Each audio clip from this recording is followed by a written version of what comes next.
Hanna, sul on väga lühike kleit. Aga mitte sellest tahab ma rääkida, tahtsin hoopis küsida, mis sa arvad, kuidas teil see viimane etteaste läks? Väga hästi. Teil on aplausis näha.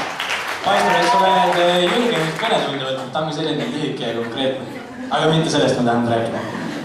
Tõnis, mis tunne on esindada viimastele? Meeldiv. Ikka on tore punkti panna. Selle vägevale üritusele. Mina loodan, et siit tuli keda süüumärk, mitte punkt.